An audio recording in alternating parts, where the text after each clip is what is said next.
I would like to leave this city, this old town don't smell too pretty. It's VGC, the video game podcast, with me, Jordan Midler, and the Liam Gallagher of VGC, Chris Scullion. How are you? I'm good. I finally got the lyric for once. Yeah? Yeah, about half the world away. Yeah, but modern references. This is going to be an absolute nightmare. As we record tomorrow morning is when the tickets go on sale for Oasis. They're doing 3 nights up here. 150 quid if you're wanting standing, and I think maybe a bit somewhere in that ballpark if you're wanting seating. I think did I just say it's at Hampden? It's Murrayfield, isn't it? Yeah, it's at Murrayfield. Yeah, during the Fringe. So if you want to stay at Edinburgh in that time, you'll be spending about £1 million. What's your relationship with Oasis? I like them. I probably won't be getting tickets. I'm not the kind of. I wasn't the type of person to wear the kind of the big jackets and the comedy caps back in the day. So I bought their albums and listened to their music, but that was as far as it went. I wasn't like, I was more of a Spice Girls man, I'm afraid. That was a period of my life when I was more of a pop than rock, which has since changed. But yeah, I'm sure this won't be. No, they're saying it won't be televised. I'm like, it absolutely will at some point. Like there'll be a Netflix deal for a documentary, or something will happen, or they'll do Glastonbury or something, because the money will be too hard to resist. Everyone. Or they'll be 5 minutes into the first set, and Liam will crack Noel across the jaw, and that'll be it. Exactly the end. But yeah, I'm a bit, yeah, it's a good point about the Fringe. Like everyone's saying, oh, hotel prices have rocketed because of the Oasis concerts. Like, mate, have you checked hotel prices during that period of the year in Edinburgh anyway? Surely you could like piss off during August and like rent your house out and make a packet. That has crossed my mind from time to time, but if I was never going to rent my house out to stand-up comedians, I'm certainly not going to rent it out to Oasis fans. Getting absolutely smacked at their minds. I'm of the opinion that I got into them like I've always liked their stuff. I've never been I don't like them in the way that like I love the Beatles and stuff like that, which is funny because in many ways Oasis are a Beatles tribute band, but I like their stuff. I like some of their solo stuff. And it's the kind of thing where, much like the next time Paul McCartney tours Glasgow, I need to see him because we're running out of time rapidly for when that happens. I feel like this is if this goes well, you presume they make a new record. I said that like, have you seen when they meet the Beatles and is it Dewey Cox when it's like Jack Black and Paul Rudd and they're playing the Beatles and Paul Rudd just keeps going, it's a great record, it's a great record. I presume they make some new music and stuff like that, but have you heard the theory that because Noel's divorce is now final and his wife took an absolute packet off him, he's like, right, time to go. Well, because that's the impression has always been that Liam wanted it and Noel didn't, isn't it? Yeah. That's always been the kind of thing. So yeah, it's an interesting one. Hopefully we can make it through this podcast. We are the Gallagher brothers of podcasting. This week, we'd all rather be playing Astrobot. We are now playing the game. We have review code. We will be posting a review on Thursday, the 5th of September at 1 p.m. UK time. You can expect the normal written review. At this point, who knows who's actually writing it, but you can expect the normal written review, and myself, Chris, and Andy will sit down to chat about the game. You may have seen that, contrary to his usual form, Andy's in Japan again. Honestly, the Donnies at Hanada Airport must see him come up to immigration and go, all right, it's him. All right, Andy.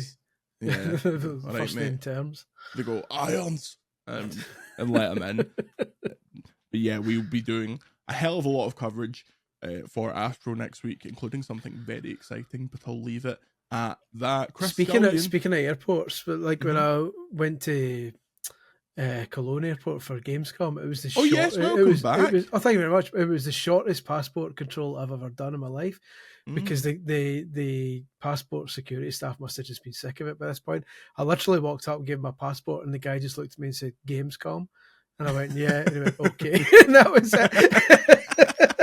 That's absolutely harrowing, getting clocked like that. Exactly. I was like, what gave it away was the enormous slogan of some sort of random video game slapped across my chest. I think I may have told. I don't think I've told this version of the story, but when I went to LA for that Star Wars Outlaws thing recently, we landed the day before, and obviously LAX security is quite intense. It's a lot better now that I have my visa, so they know what I'm here for roughly. And the guy was like, "You here for Star Wars, man?" I'm like, but how do you know that? And he was like, "Man, there's so many people here for Star Wars." And I was like, "Yeah, we're here for a Star Wars thing, and we're going to the theme park." And it's like, "Is it about that new game?" And I was like, "Oh, I don't know," because the previous time I was at LAX for Summer Game Fest, I lied and told the guy that I was here to see Halo 7, and he was like, "Yeah, man, Halo." So you've got to have fun in those situations. Oh, yeah, definitely.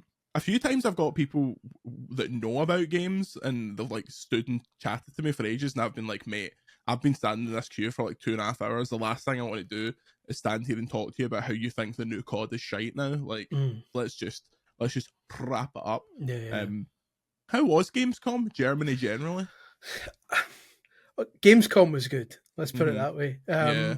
I don't like beef with another nation. I don't like to judge a country on 3 days there, but not a fan. No. We can get. It depends how much you want to get into this, but the drivers. I don't know if it's just restricted just to taxi and Uber drivers. They are maniacs, absolute maniacs. Nobody I bumped into seemed quite nice. Again, that might have just been bad luck that I just bumped into the rude to Germans. The worst KFC I've ever been to in my life. Like a genuine 45-minute wait for my chicken while the chefs behind the kind of wee wall were screaming at each other. Good. But the show itself is really good. Like, played some really good stuff. There's kind of ongoing hands-on stuff going up on the site because I'm one man with one set of arms. It's kind of slowly trickling onto the site. But there's a lot of stuff to come. I've got stuff coming up for 2 Point Museum, which is really good. That new Atari console that they're bringing out, I've got a hands-on with that coming. An interview with Izuka-san of Sonic Team. So there's kind of some stuff still coming up on the site, and there's a load of stuff. If you go on VGC and look in the features section, there's loads of stuff already up there as well. But yeah. Cool. I believe you have a drink review for us. I do have a drink review. This is straight from Japan, I'll have you know. Nippon. So Nippon, the very same. So I've got Go and Fun. go and fun yourself. Go and fun yourself. Go and take a run and fun. It's hard to see in the camera here for those watching the video version, but it says at the bottom, green energy drink. It's green flavour, and it is emblazoned with Hatsune Miku, I believe. I don't know my Vocaloid artist. It is Hatsune Miku, friend of the show. Yeah. Oh, it does say Racing Miku, Hatsune Miku GT project on the side. So apparently, has it got a cafe in it? Has it got a cafe with Hatsune Miku in it? One could hope. I don't. Now, obviously, it's all in Japanese, so I don't know what it is. I don't know. I'm using my phone for the webcam, so I can't even Google Translate it. But when I look at the Japanese ingredients, there's a lot of milligrams of stuff, which suggests. Oh, it says B6 milligrams. Okay, that's what you're B12C. That's the only stuff I can make out. So I'm assuming those are vitamins. So the monster I'm currently holding has your B6 and your B12, so I think that's what makes the energy go. That's what puts the energy in it. Okay, all right. So we'll go try it. It's green flavored. Let's do it. So that could be lime. It could be grass. I hope for your sake it's not green tea, because I hate all teas and coffees. Yeah. So if it's green tea, I'm devastated.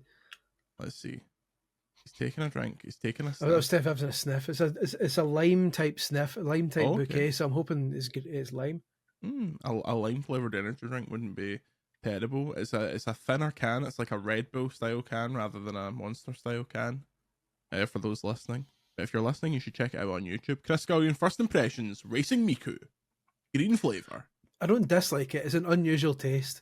It's a bit like a kind of limey Red Bull.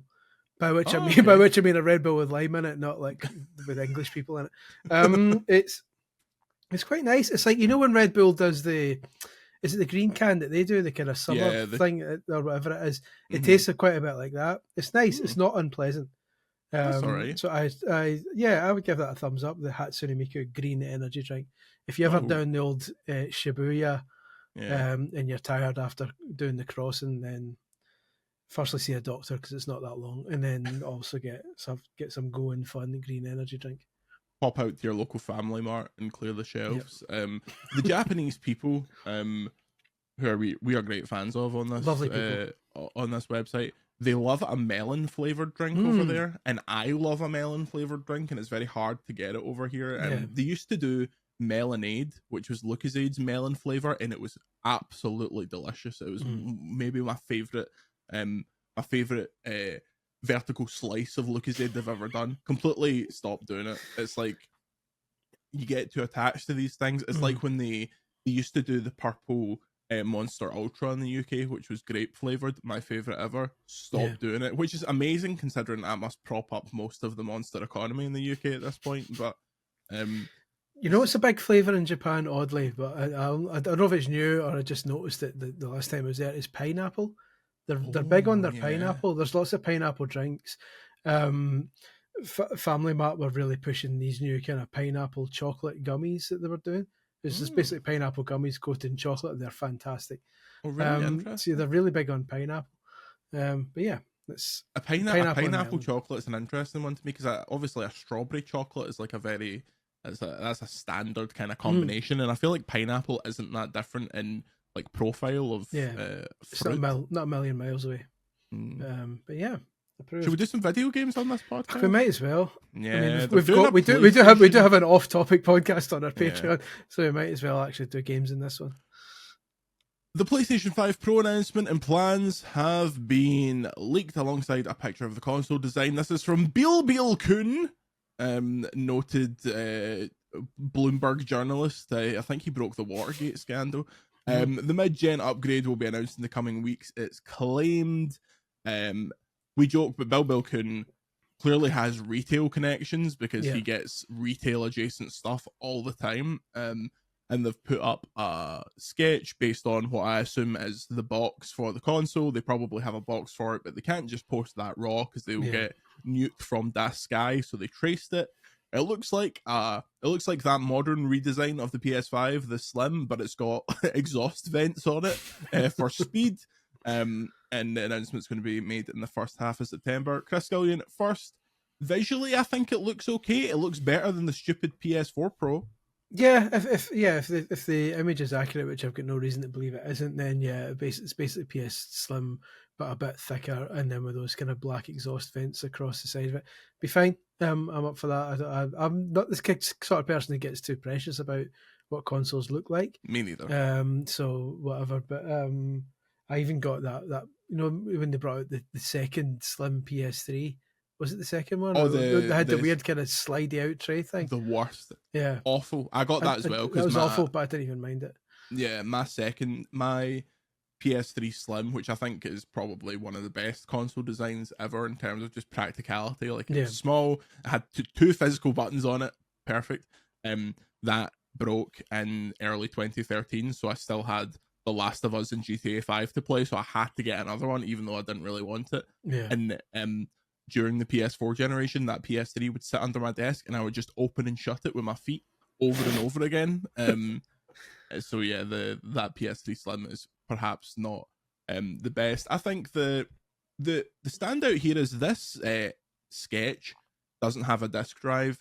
Now, this is either a case of this being a digital edition PlayStation 5 Pro, or all of the PS5 Pros are digital only, and they have the kind of piecemeal disc tray that you can add to it, because it looks like that bottom kind of corner bit could come away and fit the disc tray the same way the Slim does. What do you think? I would imagine they're going that way. This thing's not going to be cheap, especially when they've just done a massive price increase in Japan. They've raised the price in Japan by something like $200 worth over the original kind of launch price. So in Japan, you're already pushing like $550 equivalent right now for the standard PS5. So when this thing comes out, it's going to, I mean, here I'm guessing, was it $450 or $470 or something? The normal one is just now. I'm guessing $600. I'm going to go on Smith's and see what the in the door price for a PlayStation 5 is these days, because I don't actually know off the top. Because I was looking, because I think I checked the PlayStation Direct or whatever it is just for the RRP. Yeah. So to get in the door for a PlayStation 5, Smith's just doing bundles with like 80 controllers. A slim PS5 disc console is $4,799, and a digital edition is $3,899. I bet this is $5,999. 100% with no disc drive. Yeah, because if it's got the extra power that it claims it does, then it's going to be more expensive. The rumors, was there not a rumor that I saw somewhere that it was 2 terabytes? So that might have been on 4chan. So that's can be completely disregarded. I bloody hope it is, because the standard PS5 is like 825 gigs on checkout. It's got to be, if this is a pro console, it needs to have a big hard drive in it, especially if you're talking if it's going to have like, I wonder if they're going to put 8K back on the box and actually mean it this time. But excuse me, the PlayStation 5 has one game that supports 8K. Oh well, in that case, I'll see you in court. But I know it's like it has. I think it's going to be 600 without a disc drive. I agree with that. It's like, and at that point, I'll be a wee bit annoyed, because if I'm going to upgrade to this, I've got discs like PS5 and PS4 discs I'd like to play on it, and I'll feel a wee bit aggrieved dropping 600 quid on the thing and then having to drop whatever it costs for the disc drive separately. You're pushing nearly 700 then, surely at that point. I think I think the disc drive available separately on PlayStation Direct right now. Let's just have a gander. Yeah, $99.99 on Argos. Jesus. So exactly like 700 quid that would be then, which is not fantastic. Yeah, the thing is, for me, like, if I was to buy this, I would just get the digital edition at this point, because I got they sent the disc one for review when the PS5 came out, but I have put two discs in it ever. Like, I have loads of PS4 discs, but over that generation, I seem to just also acquire digital versions of basically all of those games. Yeah. The only ones that I'm missing are like Rock Band 4, but you can get that digitally for like 10 quid now. Like, it's basically on clearance until they stop supporting it. Yeah. Or rather, they've already, once they knacker it. And there's not really much that is disc exclusive, but I know for a lot of people that we're still kind of, and the PS5 was kind of their transition into more digital. Obviously, we're in a weird situation where, because we've been doing this for so long, review codes get sent out digitally now. You don't get discs. So nothing in my PS5 library is physical, other than a few physical games that I've been sent for work. I've not. Oh, sorry, tell a lie. I have purchased one, and it was Let's Sing ABBA. So well, that's fair enough then. Yeah, money. I think this is probably. The thing is, the audience for this is strange, because when I asked on Twitter, there was way more people than I expected who were just like, I just want the new thing. Like, gaming's my thing. I'm in the PlayStation ecosystem. I want to be playing things at the best way possible. Therefore, I'll get it. And I think there will be more people like that than you expect. And I also think, I've said this before, put your money on it. Next fall, next autumn, when GTA is gearing up, every PlayStation will have GTA on the box. It won't even, like, it probably won't even come with it unless it's like a 70 quid extra bundle. But as soon as you do that and the PS5 starts selling out, people go into a shop and they see the Pro with GTA on it, they'll just get it. I think we talked about on the show how the Pro eventually got to the point where it was like, for every 7 normals there was 1 Pro, which I think Sony would be happy with if they got that with this. I can see it being less than that with this, just purely because of the numbers involved. And like back in the PS4 and PS4 Pro days, people were generally better off and they were generally cheaper. Whereas I think the combination of this likely being more expensive than any PlayStation console that's ever been released in the UK, maybe. Because has there ever been one that was 600? Was the PS3 600 here, or was it 500 here? I think it launched here at 500. I'll check. So, because I remember $599 was obviously the meme, so it must have been $499 or something like that. It was $425 here when it launched. $425. So it's likely to be the most. I need to double check my figures, but it's likely to be the most expensive PlayStation of all time in the UK, at least. So I could see the 7-to-1 ratio being a lot lower this time. I'm going to get one. However I get one, I kind of need to get one. The job kind of requires it, that if we're going to be reviewing PlayStation games, we need to be able to report on how it looks at its best. And ideally, I'd probably have to keep my standard PS5 around as well, so we can report on how games look on that still as well. Yeah. So that's awkward, nice and awkward, but it's a very unique problem to have, which I appreciate. But it's probably the least excited I've been for a new piece of hardware for a while, because I don't know if we need it. I don't really know if we need it right this now. Week has been the week that has convinced me that we do need it. Games like Star Wars Outlaws have convinced me that we need it, because that game feels like it was dying, and it's like screaming out for more power. Like I've started that and it does run pretty badly. Yeah.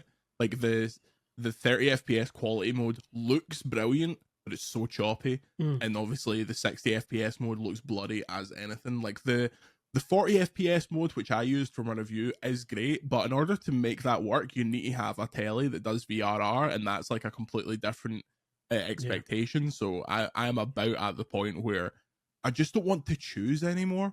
Like I really enjoyed the start of the gen, where there was barely any of that stuff. It was like, it runs really well and it looks amazing, and we're hit right back into that kind of mid-gen slump where you're picking and choosing. But I'm curious to see how much more powerful this is, because it's going to be more powerful, but I still think you're going to get some 4K 30 games. If they turn on ray tracing and go mental with effects, I think you're still going to get the first 4K 30 game that goes on PS5 Pro is going to lead to meltdowns and headlines and everything, because I think people expected 4K 60 with the PS5 and the Series X, and didn't get it with every game. So I think if you don't get 4K 60 with the Pro version, people are going to have an absolute meltdown.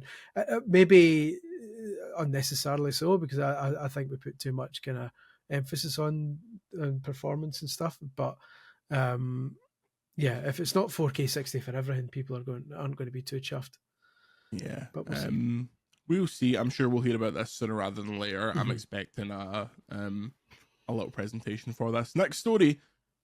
Shinji Mikami says he's surprised to hear that fans want more Dino Crisis games. Speaking to Eurogamer, I believe the lovely Ed Nightingale, who's a very nice boy, he said, the awesomeness of dinosaurs and the stuff you can do with dinosaurs, that is kind of really nailed down by Monster Hunter in recent years. So even if I were to decide to remake or a new version of Dino Crisis, I don't really feel like there's a whole lot of space for that kind of game right now, since Monster Hunter has become such a big game. But yeah, it is surprising. Chris Scullion, on you go. Makes no sense. Monster Hunter is F all like Dino Crisis. That's like saying, like somebody'd say to me, where's the new F-Zero, mate? He's saying, oh, we don't need a new F-Zero. Zelda's doing well. It's not even got dinosaurs. I would understand if he said, look, we tried Exoprimal and nobody cared, so nobody wants dinosaurs in games just now. I'd get that argument, even though, again, I would challenge it because they're totally different games. At least dinosaurs is a theme. There's no dinosaurs in Monster Hunter.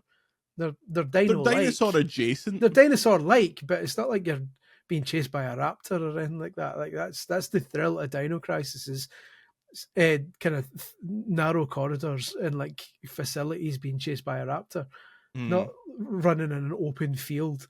Like hitting a 15-foot sword, hitting a big hang 4 million times until it goes and just keels over. Yeah. Speaking of which, Monster Hunter Wilds is very good, despite me sounding like I hate it. Don't be jealous. It was rough as hell. The version I played at Gamescom, so it's probably. It was rough when I saw it at SGF, but it still made me want to like dive across the desk and start playing it. It's probably for the best that you don't touch it until it's actually. Yeah. So your first impressions aren't. Because it was crashing all over the place. People's machines next to me were crashing. Do you know what will look great on PS5 Pro? Wouldn't wipe my arse with it. I think there'll be, before GTA, I think there'll be a Xbox Pro as well. Oh yeah, I think so too. Also, we didn't talk about it, but a very funny picture of Hideo Kojima on Twitter this week, where he's put a big bed sheet over the development kit that he's playing Death Stranding 2 on, which is obviously a PS5 Pro. Obviously a Switch 2. Yeah. And I know people were like, Oh, you're actually not meant to share any images of development kits. First of all, do you think Hideo Kojima gives one jam fuck about sharing a picture of an original PS5 development kit at this point? And two, the PS5 Pro obviously exists, and Death Stranding 2 is one of their biggest games, so obviously that's what they're working on. 100%. But yeah, fun times. Yeah. You see a few of the kind of funny boys were with Kojima. I saw that. I saw Blessing was there. Yeah, Blessing and Roger. They're getting scanned. Blessing's going to be an NPC in Death Stranding 2. I'd be up for that. I saw a really funny tweet, and I'm sorry for paraphrasing this and ruining the meme. It was like, guys no longer say that a woman is beautiful. They now say that she will be scanned by Hideo Kojima. I was like, that's very accurate. Hideo. Some boy. Certainly. So Capcom are in this big remake phase, right? Yep. Is Dino Crisis? Do you think Dino Crisis is a B or a C tier Capcom? If A Capcom is Resident Evil, Street Fighter, where does Dino Crisis fall in the kind of priority list? Dino Crisis is C tier right now. In terms of modern players, it's barely C tier. It's not been a game in 20 years. I know, but that's the thing. Like modern players, like teenagers, have never heard of it, or they've heard of it, but they have no idea. They've never played it. B tier is your Mega Mans, your Ace Attorneys, like your countless retro compilations that they keep bringing out. The kind of stuff that gets costumes in Dead Rising, and you're like, what is that? Exactly. And Dead Rising's your B tier as well. Yeah. And then your C tier is stuff that they've not touched in a while, like Devil May Cry has now dropped down to C, I think. I think that's controversial. You think so? Okay, I'll give you B. I'll give you B for Devil May Cry, but it's working its way down to C because they're ignoring it. The last one I wasn't a massive fan of. C tiers is your song though. That Devil Trigger song was pretty good. Sure, but you can't play a tune, mate. So C tier is your Dino Crisis. C tier is your Onimusha. All those other fighting game franchises, exactly. And all that stuff. Power Stone, sadly, is C tier. But yeah, I certainly don't think it's a priority for Capcom just now. But it's a shame. I'd like to see it back, but I also kind of wouldn't, because I wonder how it would work. It would need to be a Resi style remake, and they're too busy making Resi remakes to bother with Dino Crisis, I think.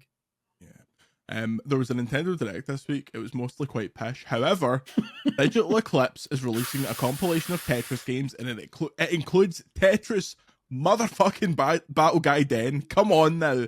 I cannot wait for this. This is one exclusively designed for VGC. It is called Tetris Forever, and it includes an accurate recreation of the Electronica 60 version of the game, 1988 Famicom version, Tetris 2 plus Bomb Bliss, Tetris Battle Gaiden, Hatris, Super Bomb Bliss DX, Super Tetris 2 plus Bomb Bliss, and Super Tetris 3. And more to be confirmed. 15 in total, apparently. Imagine they put this out and it secretly has Tetris Effect 2 in it.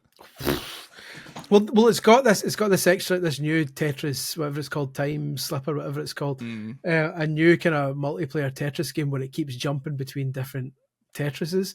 Yeah. So 1 minute you're playing Battle Gaiden, and then it switches to Hatris all of a sudden, and then it switches to Bombless, and you keep changing the rules, which sounds mental. It's probably going to be massively imbalanced, but I'll give it a go anyway. But this is my dream game. Like, Tetris is one of my favorite games of all time. I've made no secret about how Digital Eclipse is one of my favorite studios just now. They are nailing it with every single thing they do. Atari 50 was fantastic. Then they started the Gold Master series, where they did the making of Karateka, and then the what's his face, Jeff Minter collection. Yeah. It turns out Tetris is the third game in that series, that Gold Master series, which means you're going to get interactive timelines, you're going to get video interviews, you're going to get the history and loads of behind the scenes artwork. Big Hank was in the video. So. Big Hank knows the score. He'll be in it, and then you're going to get all these games on top of it. So it's going to be absolutely sensational. That plus they've got the Power Rangers game coming out, which I played at Gamescom. Until they announced this, Power Rangers is my big game of the year that I'm most looking forward to after playing it. Other than Astrobot, we're all excited about Astrobot, but other than that, Power Rangers was my game I was most looking forward to until they announced Tetris Forever. Now that's my number one most wanted game. It's funny because we have like quite disparate tastes and stuff, and then sometimes it's just absolutely perfectly aligned. Like after what Tetris Power Rangers, like Tetris is a great joiner. Like everyone with any kind of with a decent bone in their body likes Tetris. It's the perfect. You get deviants and like serial offenders who don't like it, but they're just weird people. Decent, God-fearing people love Tetris. I don't trust the opinion of anyone that doesn't get Tetris because it is like video games at their most purest form. Tetris is like the video game equivalent of chess. Like it is absolutely perfectly designed in every way. And then when you get something like arguably the greatest game ever made, Tetris Effect, if you play that game and don't feel something, I've got no time for you. Do you know if you were to dig out an old copy of the Guinness Book of Gaming Records? Oh, here he goes. If you look up Tetris on the Game Boy, I'm number 8 in their high score chat, just ahead of Steve Wozniak, who's like number 9 or number 10. It's not as big an accomplishment as you would think, because it would appear that not a lot of people submitted scores at that time. They took it from Twin Galaxies, basically, and oddly, not a lot of people were doing Tetris on the Game Boy for Twin Galaxies. So my high score of kind of beaten numerous times in the past, and I'm sure a lot of other people have done a much better job than me, but it was enough to get on it, so I'm taking it. But I love Tetris. Anything Tetris, I'm all about it. So this is a dream game. Stuff. After the break, we've got an MGS story. I've played MGS Delta, and we have some listener questions. While we're on this break, why don't you check out patreon.com/Video Games Chronicle for extra podcasts and extra videos. We'll see you in a minute. And we are back. We hope you enjoyed your time at patreon.com/Video Games Chronicle, where you can get access to the Off Topic podcast, CVG, Chatting Vintage Games, and our Q&A, which we published this week, which was essentially an extended Off Topic podcast, but no one's complaining as far as I'm aware, at least not complaining about that. Next story, Konami acknowledges Metal Gear Solid 4 status as being stuck on the PS3. This is a quote from Noriaki Okamura, who I also spoke to recently. We're aware of the situation with MGS4. Unfortunately, we can't really say too much at the moment with Volume 1 containing MGS 1 to 3... You can probably connect the dots. Right now, we are still internally concerned about what we should do for the future of the series. So sorry, we can't really reveal anything at the moment, but stay tuned. References to Metal Gear Solid 4, 5, and Peace Walker were already found in the files of MGS Master Collection 1.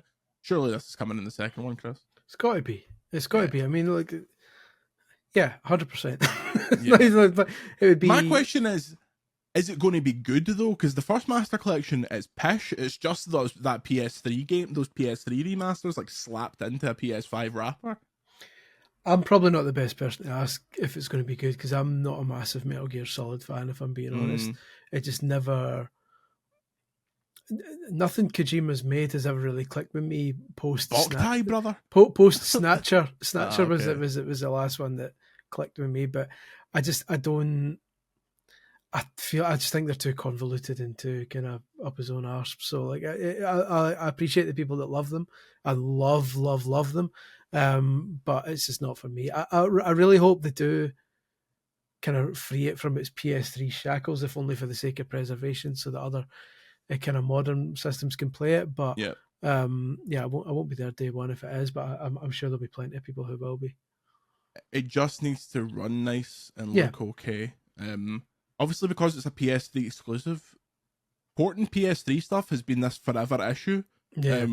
So we'll see. Imagine it comes out. Right, walk with me here. Imagine it comes out and it's streaming only. Oh, don't even do that to me. That'd be so funny. God, can you imagine? It'd be worth it for the internet meltdown reaction, is at least like. Yeah, this is definitely coming. I played MGS Delta Snake Eater. It is fantastic. Go and check out our preview. There's also a video on our YouTube channel where I chat over some new screenshots of the game. They've basically made that third game play like MGS5 and look amazing, which is all you'd like. Literally, Dan Reichert from Giant Bomb was there, and when we saw each other after playing it, we both just went, "It's all you would want it to be," and that's it. That is the goal for a remaster, is to evoke that response, and I can't wait. I hope that's hope that's soon. I think we're getting a date for that at Tokyo Game Show, so fingers crossed. We shall see. I don't think none of us are going to TGS, are they? I mean, Andy's probably not as far as I know. Yeah, I've not been told of any plans for it, but yeah, we'll see. I got offered a hotel in Tokyo at that time by a mobile game that looks like malware. So if we can get another malware game to sort some flights, then we'll see what we're doing here. Job done. Just need to buy a new phone though. That's the problem. Buy it over in Japan so it has a really loud shutter noise. They'll still never catch me. Let's get some questions. These questions were submitted at the Patreon party in Discord, which you can get access to at patreon.com/videogameschronicle. James D asks, maybe an inside baseball kind of question. I love these kind of questions. Never complain about these. They're my favourites. But does the existence of multiple performance profiles make reviewing games harder? Would you guys give preference to reviewing PS5 or the Pro? Is there a fear that poor performance would go unnoticed if using a Pro? So there's a few questions there. In terms of performance profiles, I don't know about you, Chris. I just pick one and then note that I've picked one in my review and that there are other options. Yeah. I mean, to use one of my bedroom lines, I touched on that earlier. It's like, I think the PS5 Pro is going to make that tricky. When you've got like a clearly more advanced version of the hardware, that a decent number of people are going to be buying. Not like a million, but the kind of people who read VGC are more likely to be the kind of people who would buy a Pro. That's going to throw up some issues as to when you're talking about performance. Like you say, either you make it clear which version you're playing and just assume that people who don't have that version can adjust their expectations accordingly, or we're going to have to play it on the Pro and the standard edition just to say on the Pro it feels like this, on the normal PS5 it feels like this, just to leave out any kind of, for the avoidance of doubt. So yeah, it's tricky. By and large, it's not that much of an issue this time, unless you're properly into Digital Foundry, who do an amazing job at like breaking these things down by individual they make frames. Things so much easier for us because we can just be like, if you want that kind of coverage, go to the people that are doing it. Exactly, because they're like, the PS5 version runs at 53 FPS and the Xbox One runs at 52, and then all you get is people in the comments saying, see, I told you PlayStation's better. But yeah, this is one for long-term fans of the podcast, but I maintain that they make up a lot of that shit. All those graphs are just random.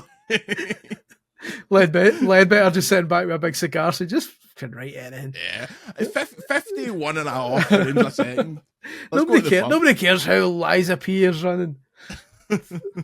Yeah, so you'll notice in the Star Wars review, I just note what's there. Sometimes I'll flick back and forth if there's a really notable one, like when Spider-Man, when those games started doing like the mad 120 FPS modes and stuff like that, like you'll try them out and note them, but I don't think they're massively necessary. Would you guys give preference to reviewing on the PS5 or the Pro? We would review it on the best available hardware, which would be the Pro. Yeah. Is there a fear that poor performance would go unnoticed if using a Pro? Yes, but if we are already setting out our stall that we're reviewing it on a Pro, we're giving the expectations there. It's like Cyberpunk, where I reviewed that for the BBC on console and it was an absolute nightmare at launch, but all the PC reviews were like, it's a bit buggy, but it's mostly fine. So it's difficult. The most popular PS5 will be the regular, so there won't be any.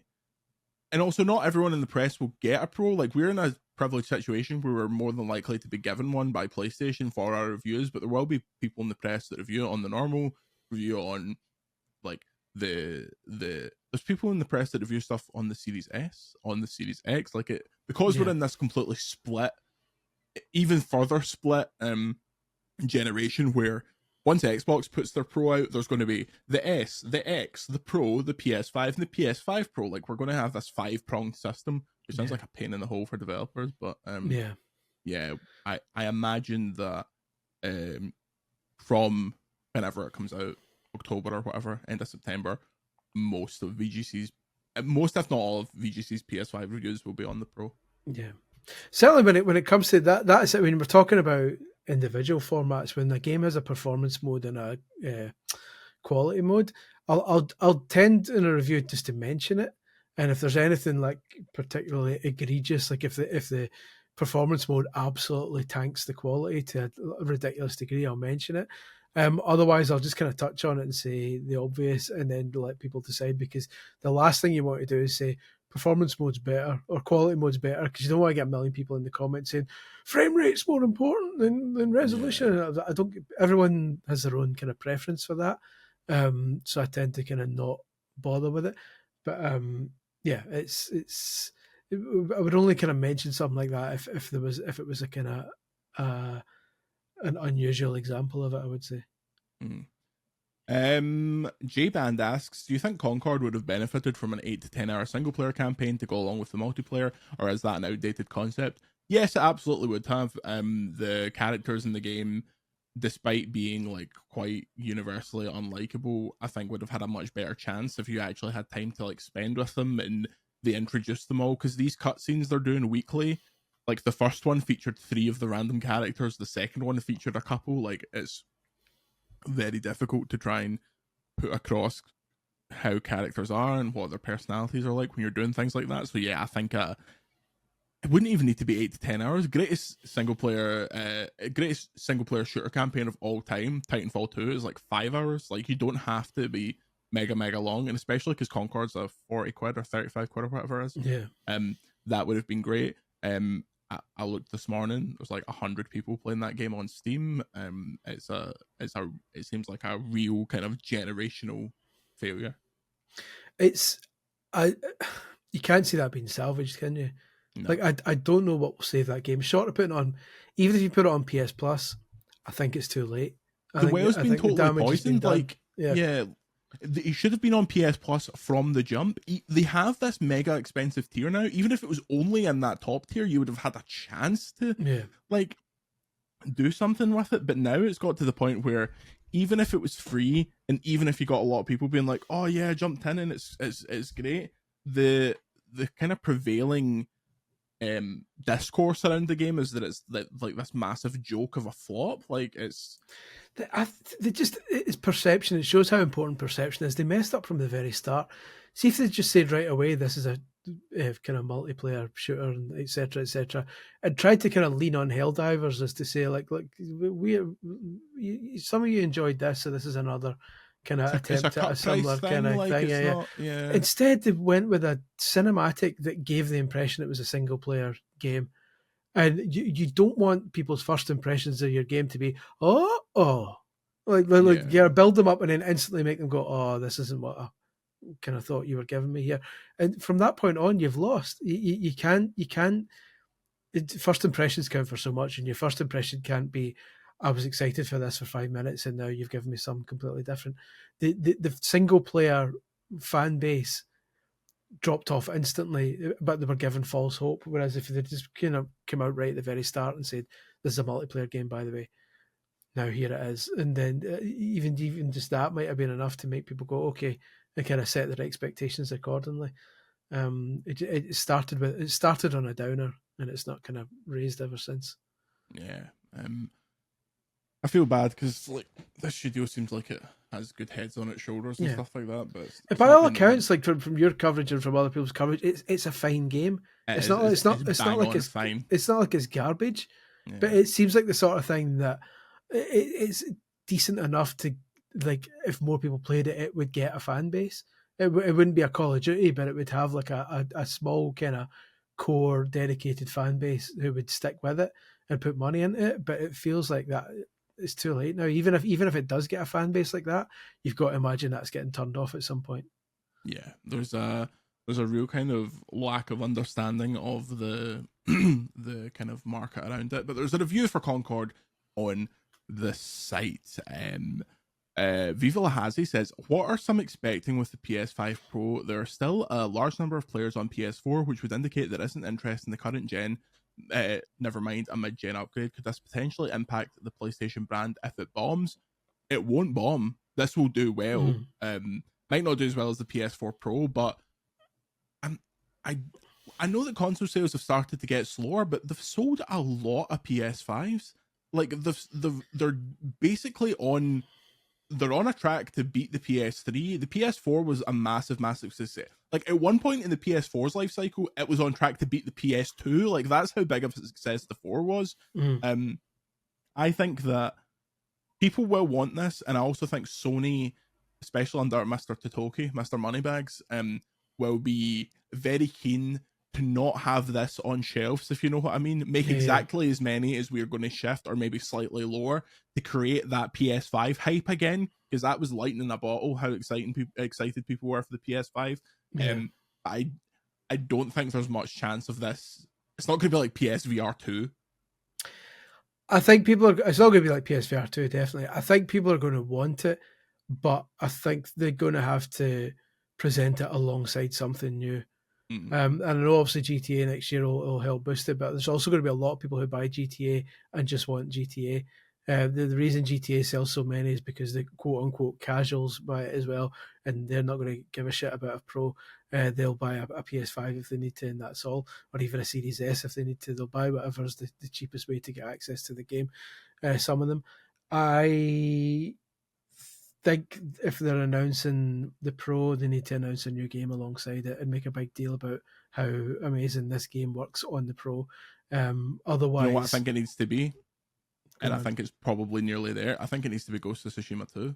Like, it has to be a big first-party Sony one. It needs to be something visually impressive that they can point to right away and say, look at this. Because otherwise, if they don't announce it alongside a new game, then it's first perceptions and kind of the perception, the first reaction a lot of people are going to say is, yeah, but I've played all the games and I want something new. I don't want to go back and play The Last of Us for the 9th time, but now in 4K 120. I want to kind of do something new. So it needs to be announced alongside a new game. Otherwise, it's not going to start great, I don't think. I think eventually it'll sell well enough, but it might be a slow starter depending on what accompanies it. They need to position it in a way not to shit on the PS5 as well. Like, they can't come out and show Death Stranding 2 and be like, here's what it looks on the shitey PS5. It's here on the PS5 Pro. I think it's a weird... It's not like with the PS4 where the PS4 was very underpowered when it came out, as was the Xbox One, and then when they got the refreshes, they were kind of in a better state. PS5 still makes things look amazing. Like, look at Demon's Souls, that remake by Bluepoint. Point to me where that game could look better. Obviously, resolutions can get infinitely higher, but most people have a 4K at the most TV. Like, who's bothering with anything higher than that? But at diminishing returns at this point, like you say, the jump from PS4 to PS4 Pro was, and the jump from Xbox One to One X was notable. You know, like you could see the difference, and especially when our good pals at Digital Foundry like do their kind of their things, you can always tell that the base Xbox One and the base PS4 are really struggling with a lot of games, but the Pro and the One X do pretty well with them. So the jump is pretty clear there. I'm not sure how big the jump is going to be between these two, especially if you're playing in 4K. This whole, and even then, like 8K, by all accounts, 8K is not the jump from 1080p to 4K, because however they calculate it, your telly needs to be 75 or 80 inches before you can even notice a difference, because the resolution's so small. The pixels are so small on the 4K TV anyway. That so we're getting to diminishing returns. It's going to eventually get to the point where the jump isn't quite as impressive each time. So I'll be curious to see side by sides of like a PS5 Pro game next to a PS5 game, because if the only difference is between like a 4K 60 game on the PS5 and a 4K 60 game on the PS5 Pro is ray tracing, I'm Which is not a guy sure who that's going works to be at enough. PlayStation. Raymond Tracin, he joined in 2008. It was just after the PS3 launch, because it was such a disaster. I thought, like, right, we need to build up something here where when the PS4 comes out, we need to be on a sure footing, as they say. Yeah. Funnily enough, he wasn't even in to do with lighting. Like he was a big pioneer of anti-aliasing, which is nothing to do with lighting, oddly. My anti-aliasing, Jill aliasing, invented ray tracing amazingly.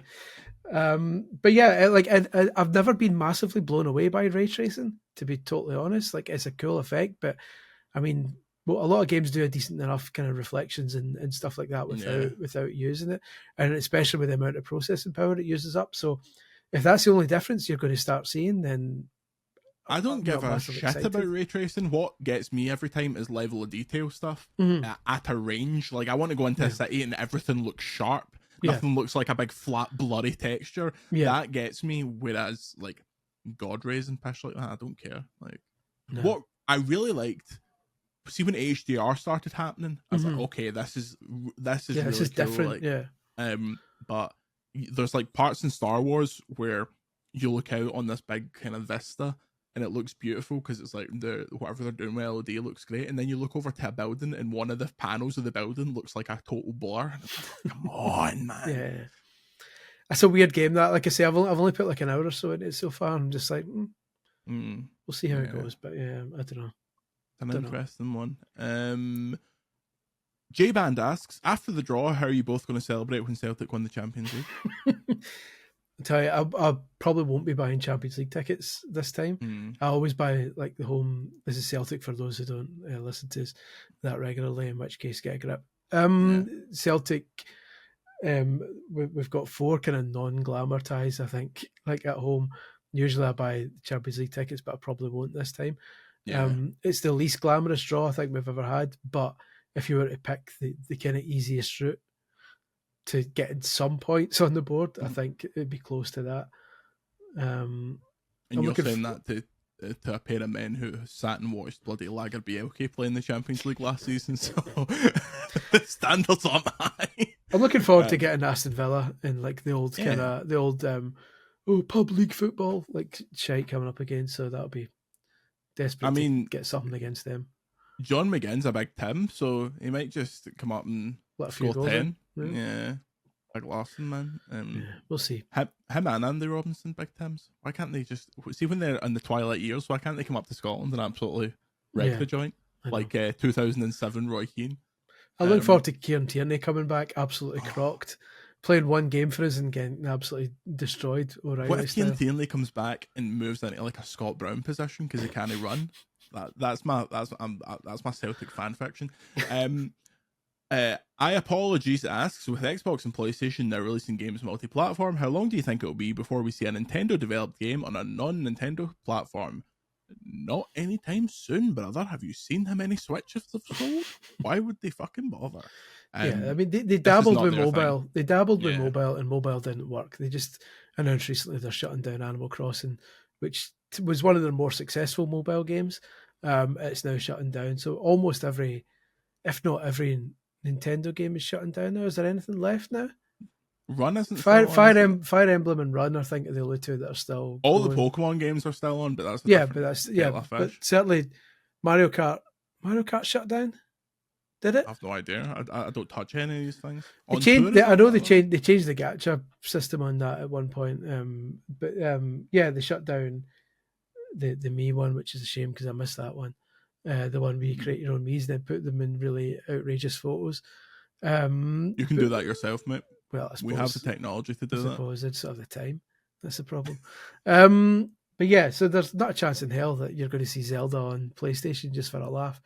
Like you say, Nintendo they're in their own wee world and they're doing perfectly good. Thanks very much. So they've got no intent whatsoever to release games on other platforms.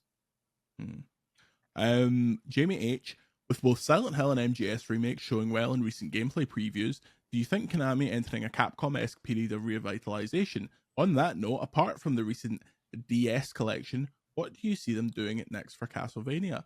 I'm quite excited about the future of Konami, which seemed impossible rather. Yeah. But here's the thing.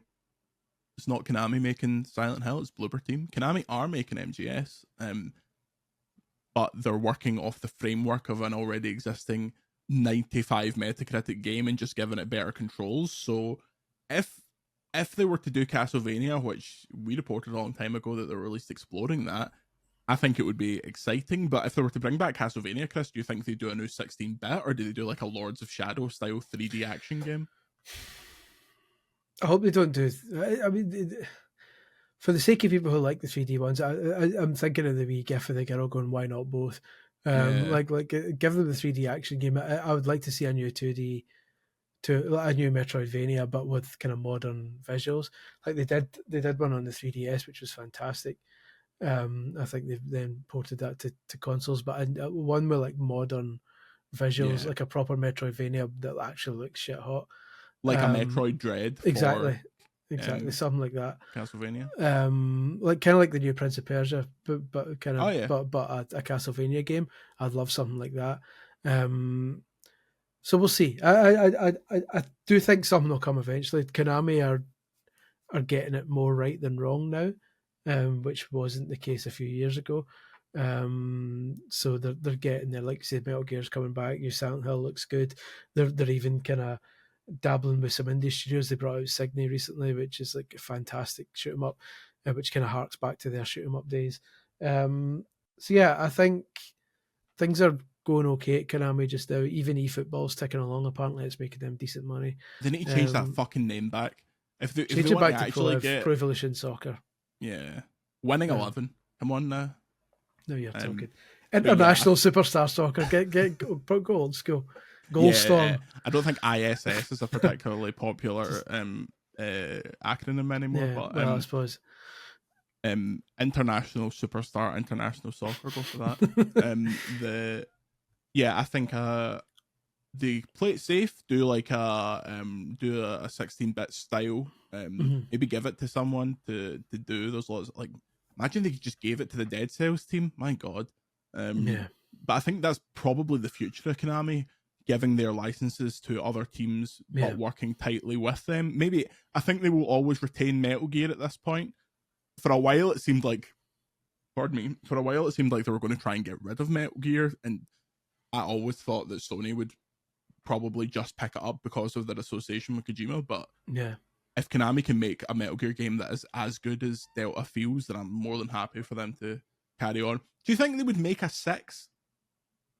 Or do you think it's one of those things where they're like, unless we're getting blessing from Kojima, and like much like Oasis, unless the guns have fallen silent, we can't really do a direct sequel to 5. When you say blessing from Kojima, do you mean they shipped Blessing Adeoye Jr. over from Kojima Studios? Yeah. No longer of Kind of Funny, just Blessing Adeoye in his West Ham top to Kojima Productions. I don't think they can do a 6 without Kojima involved.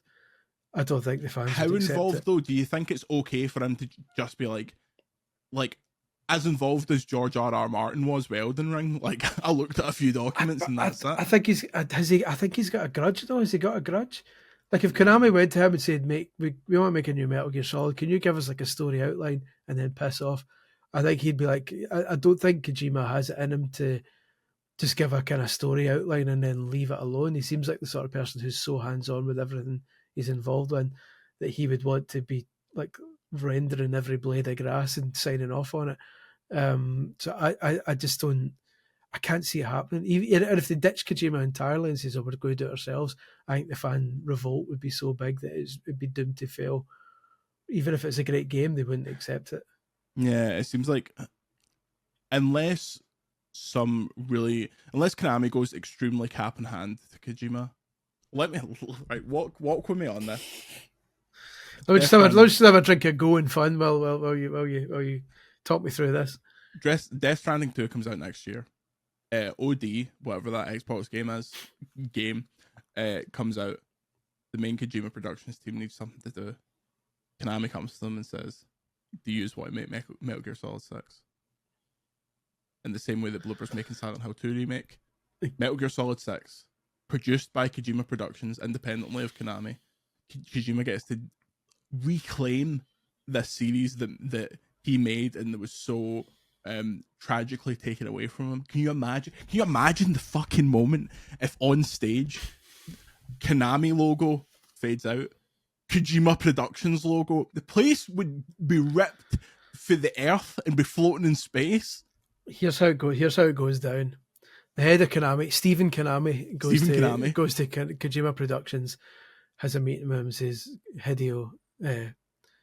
Hideo-san, we would like you to come back and spearhead a new Metal Gear Solid game once you're finished with all the shit you're doing just now. We'd like you to come and do this. And Kojima sits back and he has a wee think and he has a drink of Go and Fun is Hatsune Miku drink, and he stares him in the face and says, "Chase yourself." He says, "Oh, not interested. Doing my own thing now. You've had your chance. I won't make you a single dime more. I don't want you making money off my name ever again." I think the way that he constantly tweets about Metal Gear anytime he gets the chance, there's still a part of him that's like he must still love it. Like there must still be an absolute yearning to get back to that. But I'm sure he's got ideas in his head as to what the next chapter would have been. He has ideas in his head. Let me tell you. The boy's an idea machine, for better or worse. But I don't know. I just CM Punk came back to the WWE. Hideo Kojima can work with Konami again. I'm telling you now. But CM Punk was in a struggling company and wasn't happy behind the scenes. Like CM Punk didn't own PlayStation. AEW. I know, but CM Punk didn't own AEW. Like Kojima's his own. Kojima's 100% in charge, which is the way he likes it. He's got nobody to answer to, even though PlayStation kind of have a say and a stake in it. He's still the top dog. He gets the creative control. I think after what happened to Silent Hills, I think he's like, I don't want to risk that happening again. I think unless Vince leaves. Yeah. Oh, did you see Vince McMahon Netflix documentary? Oh, that's going to be amazing. I can't wait. Why are they doing that just before WWE moves to Netflix? No idea. I'm sure Triple H is thrilled about it, but he's got plenty on his plate. Anyway, patreon.com/Video Games Chronicle. Thank you for all the questions. We really do enjoy them. Check them out on Discord if you want to get involved. I was going to say what we're doing this weekend, Chris Scullion.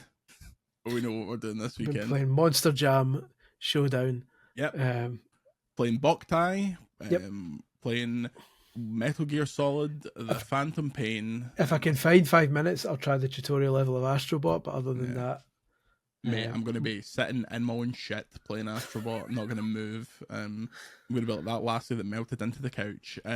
Questions, comments, and concerns if you don't use Patreon. The podcast at videogameschronicle.com. Patreon.com/Video Games Chronicle. Follow Chris at Scully1888 on Twitter. Me at Jordan Midler. And we thank you very much for listening. Until next week, say goodbye, Chris. Goodbye, Chris. We'll see you later.